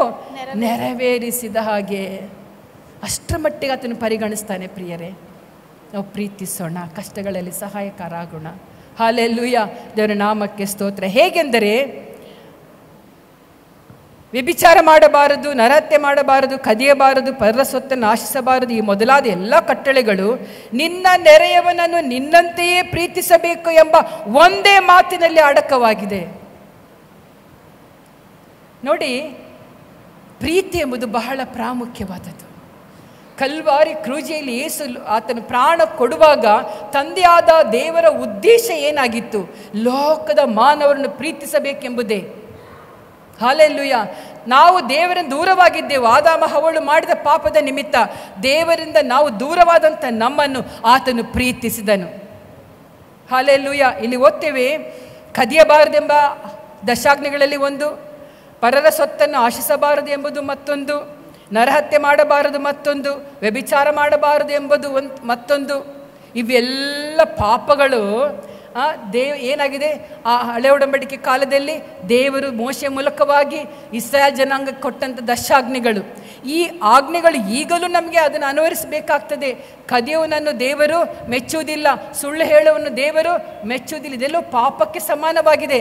ಆದರೆ ಈ ವಾಕ್ಯ ನಮ್ಮನ್ನು ಬಹಳ ಸ್ಪಷ್ಟವಾಗಿ ಹೇಳ್ತಾ ಇದೆ, ಈ ಮೊದಲಾದ ಕಟ್ಟಳೆಗಳು ನಿನ್ನ ನೆರೆಯವನನ್ನು ನಿನ್ನಂತೆಯೇ ಪ್ರೀತಿಸಬೇಕು ಎಂಬ ಒಂದೇ ಮಾತಿನಲ್ಲಿ ಅಡಕವಾಗಿದೆ. ಹಾಗಿದ್ದ ಮೇಲೆ ಒಬ್ಬರನ್ನೊಬ್ಬರು ಪ್ರೀತಿಸಬೇಕೆಂಬಂಥ ಆ ಆಜ್ಞೆ ಎಷ್ಟು ವಿಶೇಷವಾಗಿದೆ ಪ್ರಿಯರೇ, ಎಷ್ಟು ವಿಶೇಷವಾಗಿದೆ. ಇವತ್ತು ನಮ್ಮಲ್ಲಿ ಪ್ರೀತಿ ಇಲ್ಲ. ಹಲ್ಲೆಲೂಯಾ, ಪ್ರೀತಿ ಇಲ್ಲ ಪ್ರಿಯರೇ. ದ್ವೇಷಿಸುವರಾಗಿದ್ದೇವೆ, ಅವರನ್ನು ಹೀನಾಮಾನವಾಗಿ ಬೈಯೋರಾಗಿದ್ದೇವೆ ಒಬ್ಬರನ್ನೊಬ್ಬರು ನೋಡಿ. ಆದರೆ ದೇವರ ವಾಕ್ಯ ಹೇಳ್ತದೆ, ಮುಂದೆ ಓದೋಣ, ನಾವಲ್ಲಿ ಒಂದೇ ಒಂದು ವಾಕ್ಯ ಓದೋಣ. 1 ಕೊರಿಂಥ 13ನೇ ಅಧ್ಯಾಯದಲ್ಲಿ ಪ್ರೀತಿ ಬಗ್ಗೆ ಓದ್ತೇವೆ. ಲಾಸ್ಟ್ ವಾಕ್ಯ ಓದಿ, 13ನೇ ಅಧ್ಯಾಯ ಲಾಸ್ಟ್ ವಾಕ್ಯ.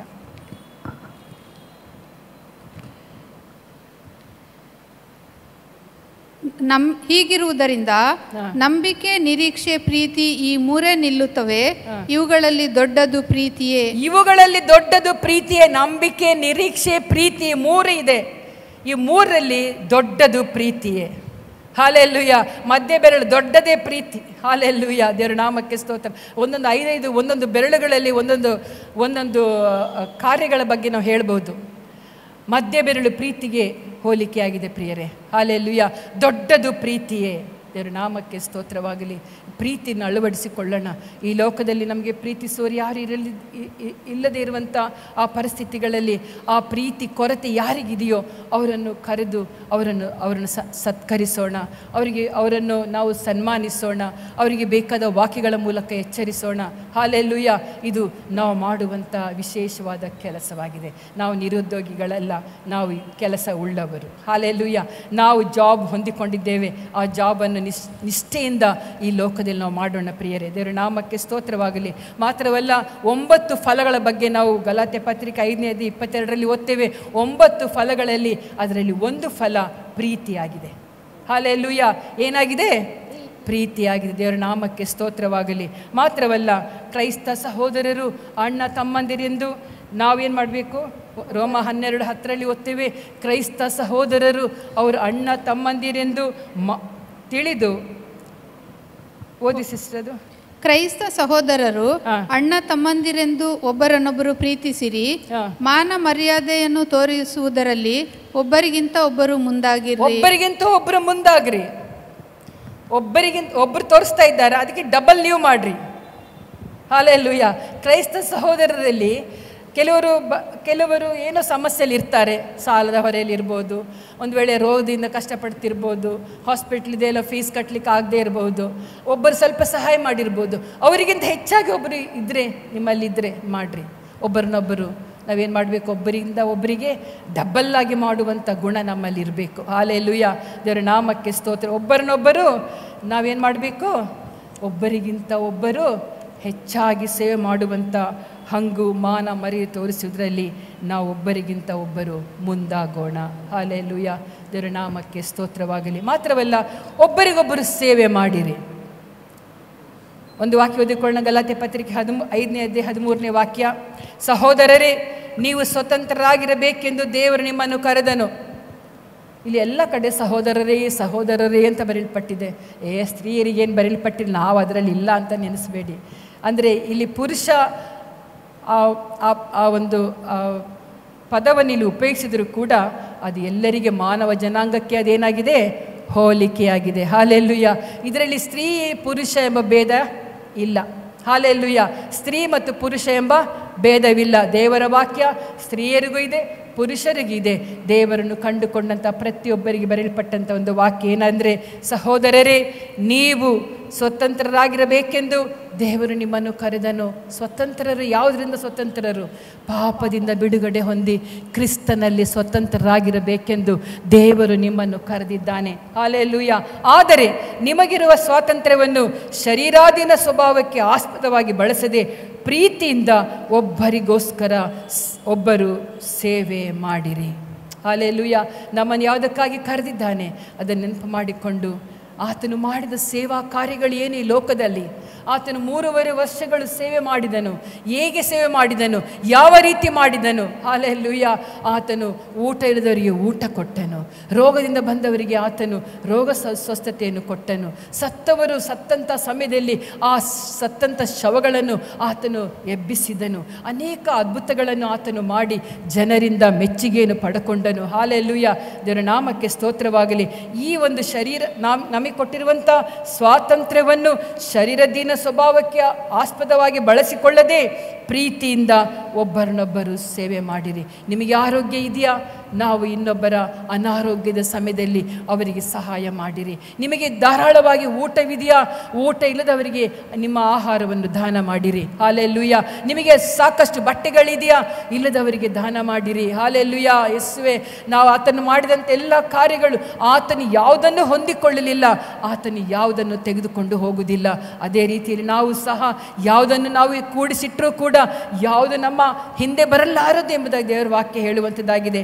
ಆದ ಕಾರಣ ನಾವು ಒಬ್ಬರಿಗೊಬ್ಬರು ಕಷ್ಟ ಕಾಲದಲ್ಲಿ ಸೇವೆ ಮಾಡುವಂಥವರಾಗಿರೋಣ. ದೇವರ ನಾಮಕ್ಕೆ ಸ್ತೋತ್ರವಾಗಲಿ. ಮಾತ್ರವಲ್ಲ, ಮತ್ತೊಬ್ಬರ ಭಾರವನ್ನು ಹೊತ್ತುಕೊಳ್ಳಲಿ. ಏನು ಭಾರ?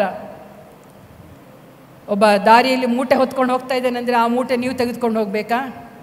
ಅಕ್ಕಿ ಮೂಟೆ, ರಾಗಿ ಮೂಟೆ, ಅಥವಾ ಏನೋ ಸೌದೆ ಹೊತ್ಕೊಂಡು ಹೋಗ್ತಾ ಇದ್ದಾನೆ, ಆ ಹೊರೆ ಹೊತ್ಕೊಂಡು ಹೋಗ್ಬೇಕಂತ ದೇವರ ವಾಕ್ಯ ಹೇಳ್ತಾ ಇದೆಯಾ? ಓದಿಕೊಳ್ಳೋಣ. ಅದು ಸಹ ಇರಬಹುದು. ಒಂದು ವೇಳೆ ಆ ಕೆಲಸವನ್ನು ಮಾಡಿದ್ರೆ ಏನು ತಪ್ಪೇನಿಲ್ಲ. ಹಲ್ಲೆಲೂಯ. ಒಂದು ವಾಕ್ಯ ಓದಿಕೊಳ್ಳೋಣ. ಗಲಾತ್ಯ ಪತ್ರಿಕೆ 6ನೇ ಅಧ್ಯಾಯ 1ನೇ ವಾಕ್ಯ.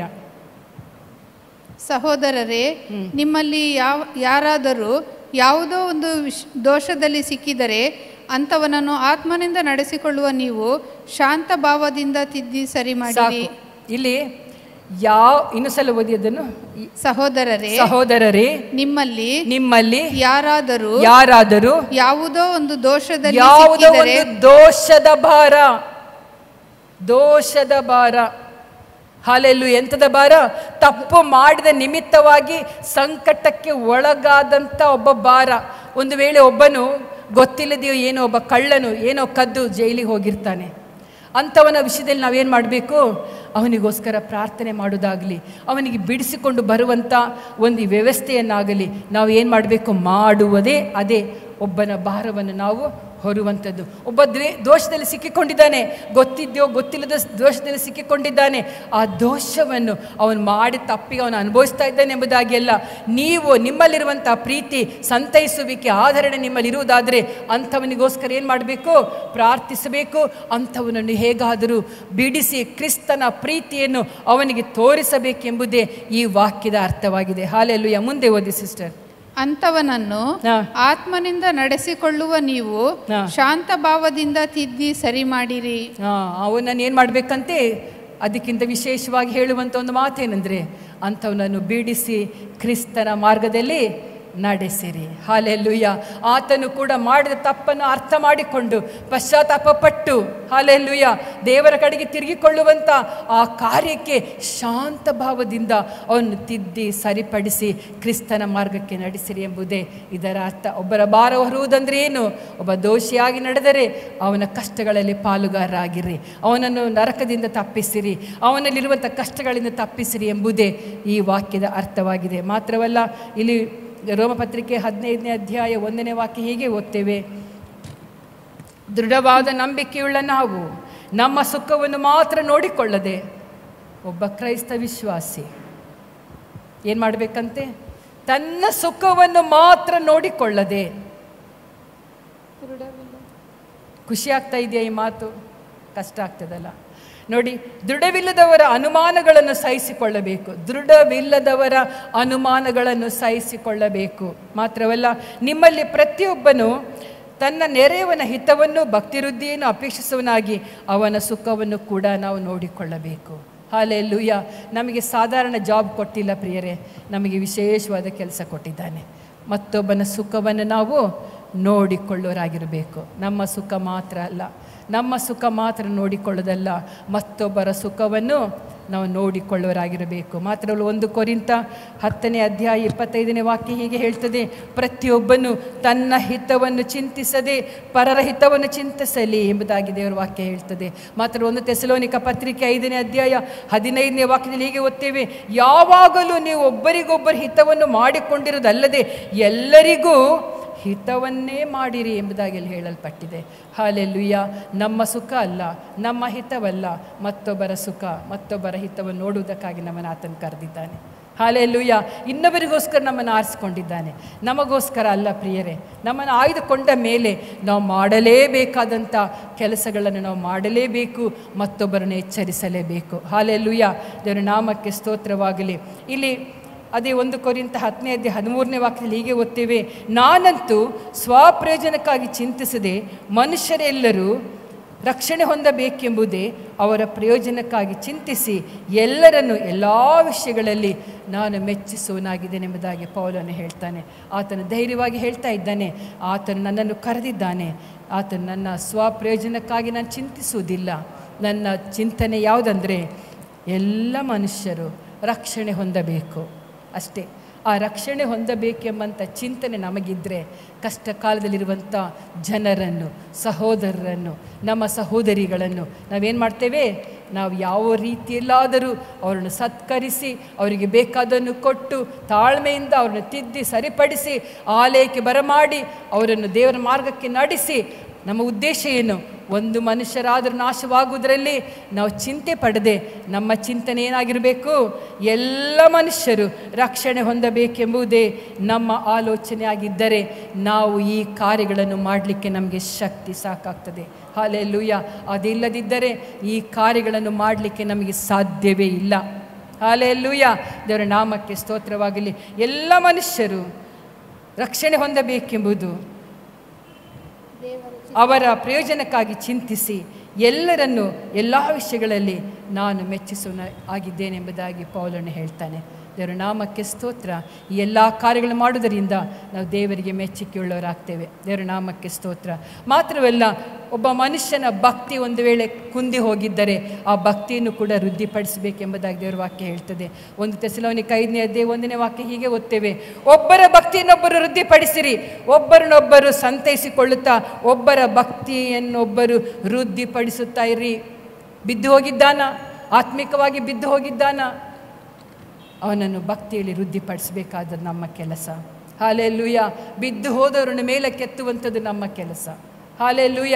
ದೇವರ ನಾಮಕ್ಕೆ ಸ್ತೋತ್ರವಾಗಲಿ.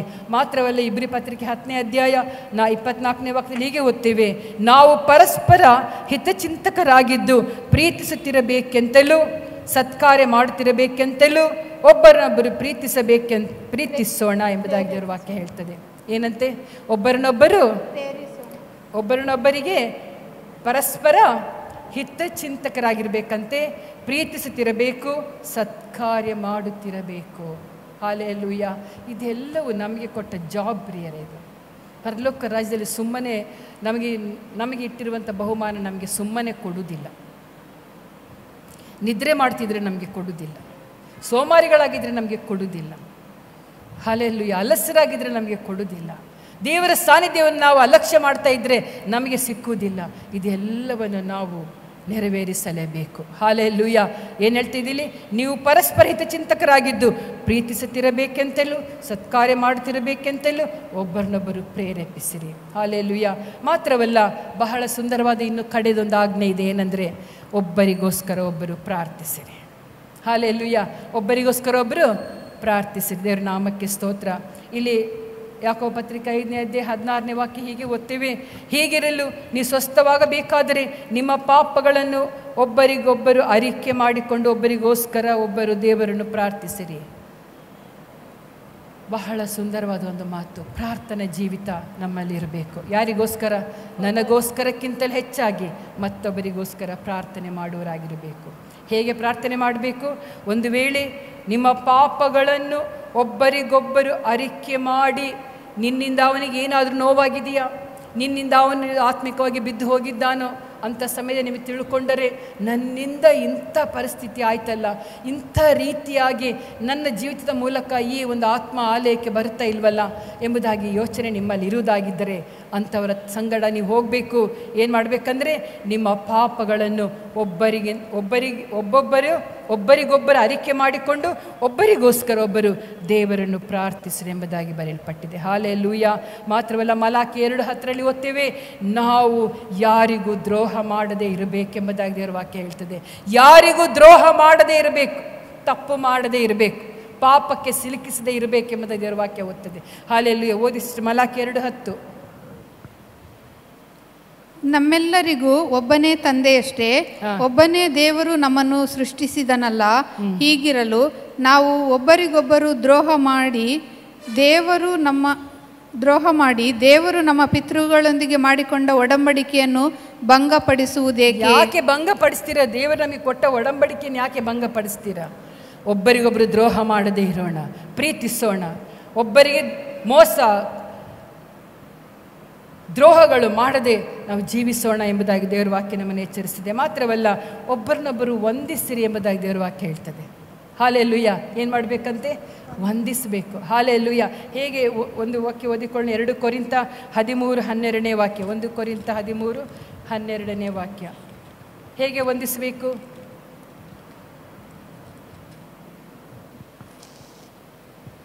ಪವಿತ್ರವಾದ ಮುದ್ದಿಟ್ಟು ಒಬ್ಬರನ್ನೊಬ್ಬರು ವಂದಿಸಿರಿ.